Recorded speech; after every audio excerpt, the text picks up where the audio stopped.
Hello dear friends, एक बार फिर से आप सबका मैथ एकेडमी में स्वागत करता है। और आज हम करने वाले हैं हिंदी का एनालिसिस। ठीक है बच्चों, अभी हम 2017 का पेपर कर रहे हैं और 2017 में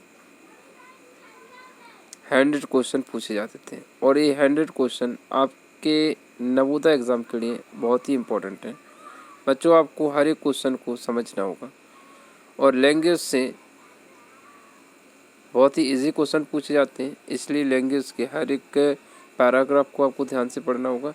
जैसे कि हम देखते हैं इनको यहाँ पर भाग यानी खंड 3 में हम कराने वाले हिंदी का परीक्षण। ठीक है, जिसमें 5 पैराग्राफ होंगे, हर एक पैराग्राफ में 5 क्वेश्चन होंगे। जैसे कि आप देख रहे हो कि 76 से 100 तक के 5 अनुच्छेद हैं। प्रत्येक अनुच्छेद में 5 प्रश्न पूछे गए हैं। प्रत्येक अनुच्छेद को ध्यान से पढ़िए और उस पर पूछे गए प्रश्नों के उत्तर दीजिए। ठीक है, जिसमें 4 ऑप्शन होंगे और उसमें से एक उत्तर सही होगा जिससे आपका चयन करना है। ठीक है, चलो शुरू करते हैं। पहला यहाँ पे पैराग्राफ आ चुका है। जैसे कि आप देख रहे हैं कि एक गांव में एक लड़का रहता था। उसके घर में एक पेड़ था, उस पर एक बंदर रहता था। वह बहुत नटखट था, फिर भी उसकी माँ उसे बहुत बुलाती थी। उसे खाने के लिए केले और मिठाइयाँ देती थी। एक बार माँ लड़के के साथ मेला देखने गया। वे लोग घर में ताला लगाकर सुबह ही चले गए। शाम को लौटने पर उसने एक विचित्र बात देखी। वह बंदर उस दिन पेड़ छोड़कर कहीं नहीं गया, वृक्ष की सबसे ऊंची डाल पर बैठा रहा। सारे दिन उसके घर की रखवाली करता रहा। उसकी माँ ने उस दिन उसे बहुत सारी चीज़ें खाने को दी। ठीक है बच्चों, जैसे कि आपने इस पैराग्राफ को पढ़ा और इसमें आपने क्या सीखा, मतलब इस पैराग्राफ से क्या समझा, इसी पैराग्राफ से आपको इन क्वेश्चनों के आंसर निकालने हैं। ठीक है, जैसे कि इस पर लिखा है कि पेड़ पर, पहले प्रश्न में पूछा छात्र पेड़ पर कौन रहता था। तो बच्चों, पेड़ पर कौन रहता था?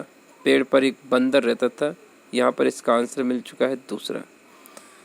लड़के की माँ उसको क्या खाने को देती थी? लड़के की माँ उसे क्या खाने को देती थी? इसी में देखेंगे तो हम देखेंगे कि खाने के लिए केले और मिठाइयाँ देती थी। तो इसके लिए राइट आंसर क्या हो जाएगा? चौथा। लड़के की घर की देखभाल किसने की थी? तो यहाँ पर लड़के की जो घर की देखभाल कर रहा था वो कौन कर रहा था? एक बंदर कर रहा था, जो कि पहला ऑप्शन एकदम राइट है। मेले से लौटने पर माँ ने बंदर को क्या दिया? मेले से लौटने पर बंदर को बहुत सारी खाने की चीज़ें दी गई, तो ये रहा तीसरा ऑप्शन राइट है। शाम को लौटने पर विचित्र बात क्या देखी? शाम को लौटने पर विचित्र बात क्या देखी? तो शाम को जब वो लौटे तो एक विचित्र बात थी कि पेड़ पर वो सबसे ऊंची डाली पर बैठा रहा। तो सारा दिन वह पेड़ की सबसे ऊंची डाली पर बैठा रहा, तो इसका राइट ऑप्शन दूसरा है। बच्चों, इसी तरह के क्वेश्चन आते हैं, आपको बस पैराग्राफ को ध्यान से पढ़ना है और उसके क्वेश्चनों के आंसर करना है। अगला पैराग्राफ देखते हैं और उसको ध्यान से पढ़ते हैं। चित्तौड़ वर्तमान राजस्थान राज्य का एक जिला है। वह मुस्लिम आक्रमणियों से लोहे लेने वाले मेवाड़ के राज्य के राजाओं की राजधानी था। अलाउद्दीन खिलजी ने 1903 ईस्वी में चित्तौड़ पर अधिकार कर लिया। बाद में राजपूतों ने 1308 में चित्तौड़ पर पुनः अधिकार कर लिया। अकबर के शासनकाल में भी राजपूतों ने अकबरों से वीरतापूर्वक मुकाबला किया। महाराणा प्रताप जैसे वीर और साहसी राजा ने जंगलों में भटकना तो स्वीकार कर लिया, किंतु अकबर की अधीनता स्वीकार नहीं की। उन अनेक राजपूत रानियों ने अपने सतीत्व की रक्षा के लिए आग में जलाकर जौहर कर लिया। चित्तौड़ में निर्मित विजय स्तंभ, कीर्ति स्तंभ, किला राजपूतों की वीरता की गाथा सुनाते हैं। बच्चों, इस पैराग्राफ में आपने पढ़ा कि अब इसके क्वेश्चन करते हैं, ठीक है। हर एक क्वेश्चन के आंसर आपको इस पैराग्राफ में दिखेंगे। जैसे कि आप देख रहे हैं कि चित्तौड़ कहाँ पर स्थित है, चित्तौड़ स्थित कहाँ पर था, तो यह राजस्थान राज्य में था। तो इसका राइट ऑप्शन क्या हो जाएगा, दूसरा। कीर्ति स्तंभ विजय स्तंभ स्थित है, कीर्ति स्तंभ विजय स्तंभ कहाँ पर स्थित है, तो ये कहाँ पर थे, चित्तौड़ में, ठीक है। कहाँ पर थे ये कीर्ति विजय स्तंभ, चित्तौड़ में स्थित थे। तो इसका इस चित्तौड़ में निर्मित विजय स्तंभ और कीर्ति स्तंभ स्थापित थे। तो इसका राइट ऑप्शन क्या हो जाएगा, दूसरा। अकबर की अधीनता को किसने स्वीकार नहीं किया, तो किसने स्वीकार नहीं किया था, तो चित्तौड़ के जो राजा थे उन्होंने अकबर की अधीनता को स्वीकार नहीं किया। तो अकबर के से महाराणा प्रताप ने वीर साहसी पुरुष थे और जिन्होंने अकबर की स्वाधीनता को स्वीकार नहीं किया। तो इसका राइट ऑप्शन क्या हो जाएगा, पहला। अलाउद्दीन खिलजी ने चित्तौड़ पर अधिकार कर लिया था, कब किया था, अलाउद्दीन खिलजी ने चित्तौड़ पर अधिकार किया था 1303 ईस्वी में, राइट ऑप्शन तीसरा। राजपूत रानियां अपने अस्तित्व की रक्षा के लिए क्या करती थीं, राजपूत रानियां अपने अस्तित्व के लिए जोहर का पालन करती थीं। इसमें साफ लिखा होगा रानियां अस्तित्व की रक्षा के लिए जोहर का आग में जलकर जोहर का पालन करती थीं। तो इसके जो 5 क्वेश्चन थे, पांचों के पांचों सही होना चाहिए था। इसी तरह से आपको हर एक लाइन को अच्छे से पढ़ना है। एक बार की जगह 2 बार भी पैराग्राफ आप पढ़ सकते हो, ज़्यादा टाइम नहीं लगेगा। इसलिए आपको हिंदी में कोई गलती होने की कोई संभावना नहीं होनी चाहिए। 1 या 2 की गलती से ज़्यादा होगा तो दिक्कत आ सकती है। बच्चों, आपको सिलेक्शन लेना है तो हर एक टॉपिक अच्छे से तैयार करना है, ठीक है। जैसे अगर देखा जाए एग्ज़ाम के पॉइंट ऑफ व्यू से, तो एग्ज़ाम का जो स्कोर होता है वो 90+ होता है, ठीक है।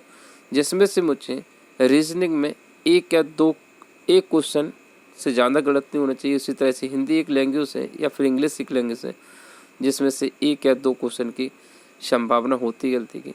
मैथ्स में लोगों के अक्सर गलत होते हैं, लेकिन आपको स्कोर करना है तो इस मैथ्स में भी 15 से 16 क्वेश्चन आपके सही होना चाहिए, ठीक है। तो आपका सिलेक्शन हो जाएगा, ठीक है। तो आपको लैंग्वेज पर विशेष ध्यान देना है, हर एक टॉपिक पर ध्यान देना है, मतलब मैथ्स हो चाहे हिंदी हो या फिर तर्कशक्ति हो, ठीक है। अगला क्वेश्चन, अगला पैराग्राफ देखते हैं। बच्चों, अगर आपको समझ आ रहा है तो इसे लाइक करना ना भूलें। चलो इस पैराग्राफ को पढ़ते हैं, थोड़ा जूम आउट कर लेते हैं और ताकि अच्छे से पढ़ सके। चलो, यहाँ पर जैसे कि देख रहे हैं, वाराणसी को काशी और बनारस भी कहा जाता है। यह गंगा के किनारे बने घाटों के लिए प्रसिद्ध है। वाराणसी का विश्वनाथ का मंदिर प्रसिद्ध है। वाराणसी हिंदू विश्वविद्यालय शिक्षा का प्रमुख केंद्र रहा है। इसकी स्थापना महामना मदन मोहन मालवीय ने लोगों की सहायता से की थी। वाराणसी से 10-12 किलोमीटर की दूरी पर एक स्मरणीय स्थान है जिसे सारनाथ कहा है। यहाँ पर एक पुराना स्तूप है जिसे सारनाथ में बुद्ध ने अपने 5 शिष्यों को सबसे पहले बौद्ध धर्म की शिक्षा दी। सारनाथ में बुद्ध के अनेक स्तूप हैं। यहाँ श्रीलंका, थाईलैंड, चीन, जापान देशों द्वारा बनाए गए मंदिर भी प्रसिद्ध है। सारनाथ में एक राजकीय संग्रहालय है, इसमें बहुत सी मूर्तियां रखी गई हैं। सम्राट अशोक के द्वारा बनाए गए मंदिर भी प्रसिद्ध हैं। 4 सिंगों वाला स्तंभ भी यहीं पर रखा गया है। यह हमारा राज चिन्ह है। बताओ इस चिन्ह को तुमने कहाँ कहाँ देखा। वाराणसी जरी और रेशम के काम के लिए प्रसिद्ध है। प्रसिद्ध शहनाई वादक स्वर्गीय बिस्मिल्लाह खां और तबला वादक किशन जी महाराज वाराणसी के रहने वाले थे। बच्चों, जैसा कि आपने पूरा पैराग्राफ पढ़ा और समझा, ठीक है। या वाराणसी के ऊपर लिखा गया कि वाराणसी में क्या क्या है। ठीक है, तो इसको हम इनके क्वेश्चनों को इसमें ट्राई करते हैं और देखते हैं इसमें कितने क्वेश्चन मिलते हैं। जैसे कि आपके सामने पहला क्वेश्चन है, काशी में एक भव्य है। क्या है काशी में? तो काशी में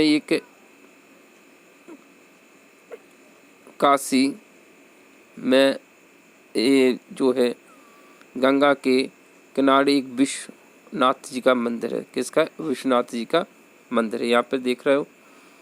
तो वाराणसी में जो है काशी और बनारस, काशी को बनारस भी कहता है, और बनारस में क्या है? एक विश्वनाथ जी का मंदिर है। तो इसका राइट ऑप्शन क्या है? पहला है। ठीक है, इसके बाद काशी हिंदू विश्वविद्यालय की स्थापना की। काशी हिंदू विश्वविद्यालय की स्थापना किसने की थी? तो यहाँ पर देखिए,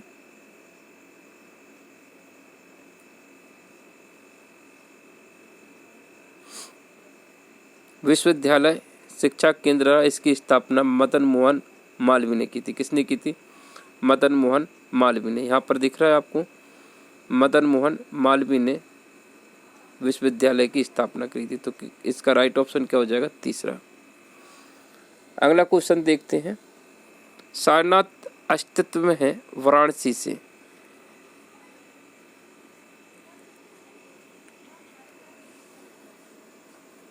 सारनाथ अव्यवस्थित है। सारनाथ अव्यवस्थित है, कितने किलोमीटर दूरी पर है? 10 से 12 किलोमीटर दूरी पर स्थित है, जो कि सारनाथ में। तो कितने किलोमीटर? 10 से 12। तो इसका राइट ऑप्शन है चौथा। अगला क्वेश्चन है 89, सारनाथ स्थित अशोक स्तंभ में है। तो अशोक स्तंभ में क्या है? यहाँ पर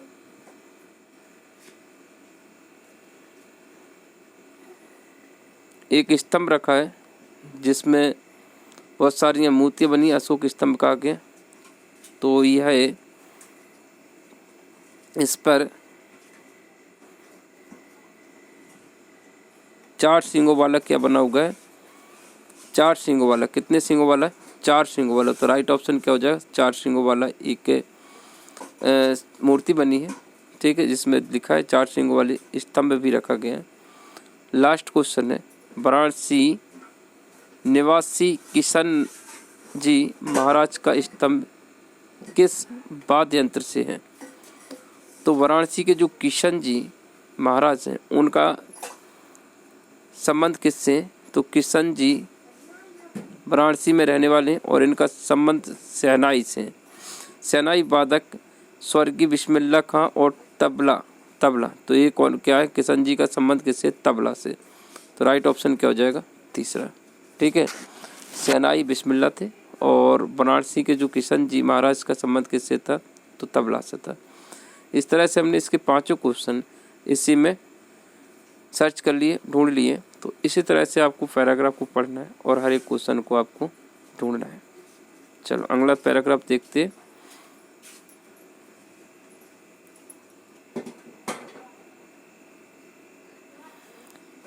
इसको देखते हैं। जैसे कि आप देख रहे हैं कि राज्याभिषेक के बाद भी शिवाजी ने अपना विजय अभियान जारी रखा। बीजापुर और कर्नाटक पर आक्रमण करके समुद्र तट के सारे प्रदेशों को अपने अधीन कर लिया। शिवाजी ने भी सबसे सुव्यवस्थित ढंग से पहले नौसेना का संगठन किया। शिवाजी महान दूरदर्शी थे और वे यह भी जानते थे कि भविष्य में देश को नौसेना की आवश्यकता होगी। शिवाजी सभी धर्मों को समान आदर करते थे। राज्य के पदों के वितरण में भी कोई भेदभाव नहीं रखते थे। उनके राज्य में स्त्रियों का बड़ा सम्मान किया जाता था। युद्ध में यदि शत्रु पक्ष कोई महिला उनके अधिकार में आ जाती तो वे उनका सम्मान करते थे।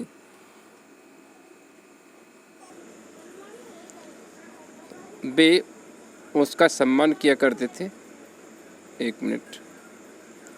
सम्मान करते थे। उसे उसके पति अथवा माता पिता के पास पहुंचा देते थे। उनका राज्य धर्मनिरपेक्ष राज्य था। उनके राज्य में हर एक व्यक्ति को धार्मिक स्वतंत्रता थी। अत्याचार के दमन को वे अपना कर्तव्य समझते थे, इसलिए सेना संगठन को विशेष महत्व देते थे। सैनिकों की सुख सुविधा का विशेष ध्यान रखते थे। शिवाजी के राज्य में अपराधी दंड अवश्य मिलता था, अपराधी को दंड अवश्य मिलता था। जब उनके पुत्र संभाजी अमर्यादित व्यवहार करने लगा तो उसे शिवाजी ने के आदेश से बंदी बना लिया गया था। शिवाजी ने कहाँ पर आक्रमण करके समुद्र तट के सारे प्रदेशों को अपने अधिकार में ले लिया था? तो यह कौन से तट थे? तो ये थे कर्नाटक, बीजापुर और कर्नाटक के पर आक्रमण कर उन्होंने सारे प्रदेशों को अपने अधिकार में ले लिया था। तो राइट आंसर क्या हो जाएगा? कर्नाटक और बीजापुर, राइट ऑप्शन दूसरा। शिवाजी के आदेश से बंदी बना लिया गया था किसको? संभाजीराव को। ये कहाँ पर बात कही थी उन्होंने? संभाजीराव को, जो कि शिवाजी जी के पुत्र थे। ठीक है, संभाजी अमर्यादित व्यवहार करते थे, इसके उन्हें बंदी बना लिया गया था। शिवाजी आदर करते थे किसका? सभी धर्मों का। शिवाजी सभी धर्मों को समान आदर करते थे, ये लिखी बात। इसके बाद ठीक है, शिवाजी के पुत्र का नाम क्या था? शिवाजी का पुत्र का नाम क्या था? शिवाजी अपने पुत्र संभाजी, क्या नाम था? संभाजी। तो राइट ऑप्शन है दूसरा। युद्ध का विलोम क्या होता है? युद्ध का विलोम होता है युद्ध शांति। युद्ध का विलोम क्या होता है? शांति। बिल्कुल इजी था। इसके बाद लास्ट पैराग्राफ देखेंगे, जिसमें भी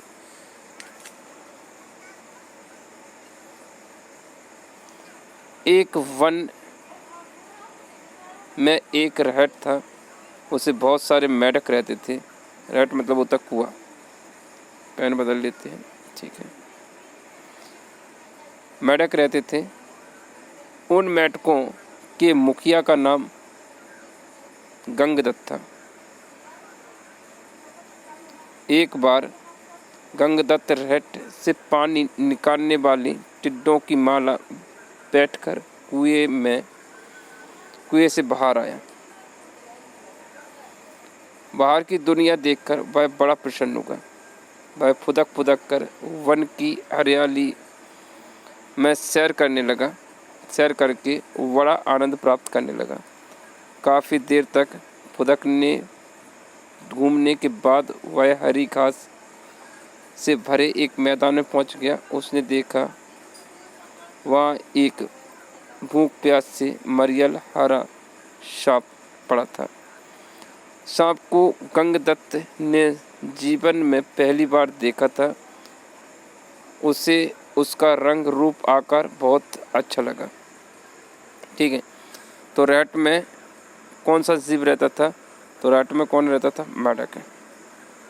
मेढक के मुखिया का नाम क्या था? मेढक के मुखिया का नाम गंगदत्त था। ठीक है, गंगदत्त, ये यहाँ पर है। इसके बाद गंगदत्त ने हरी घास से भरे मैदान में क्या देखा? गंगदत्त ने हरी घास के मैदान में क्या देखा था? सांप को गंगदत्त ने हरी घास में देखा था। तो किसे देखा था? सांप, सर्प को। सांप देखने में कैसा था? मरियल सा। कैसा था? मरियल सा। ये कहाँ पे लिखा है? मरियल सा था, तो ये रहा। ठीक है, मरियल हो रहा था भूख प्यास से। गंगदत्त घूमता हुआ कहाँ पहुँचा? तो वह पहुँचा था कहाँ पर? मैदान में। ठीक है, कहाँ पे पहुँचा? मैदान में। ये भी बात कहाँ पर है इसमें? ये रही, मैदान में पहुँचा। तो बच्चों सारे ऑप्शन हमने इसी क्वेश्चन में देखे, इसी पैराग्राफ में देखे। इसी तरह से क्वेश्चन आपको ट्राई करना है। और अभी जो 2021 का जो पेपर होगा उसमें 20 क्वेश्चन आएंगे लैंग्वेज के, जिसमें 20 ऑफ 20 क्वेश्चन आपको सही करना है। तो आपको पैराग्राफ को ध्यान से पढ़ना है और हर एक क्वेश्चन का आंसर आपको पैराग्राफ में दिख जाता है, जैसे कि हमने बताया है। बस एक विलोम शब्द होता है या पर्यायवाची शब्द पूछ लेते जो कि आपको याद होना चाहिए। ठीक है बच्चों, चलो इसी के साथ आज इस हिंदी का भाग 3 भी ख़त्म करते हैं और इसके बाद हम अगला वीडियो जल्दी ही ला रहे हैं। और अगर आप पहले व्यूअर हो तो इस चैनल को अभी सब्सक्राइब कर लें और इसे अपने दोस्तों तक शेयर ज़रूर करें। थैंक यू, धन्यवाद।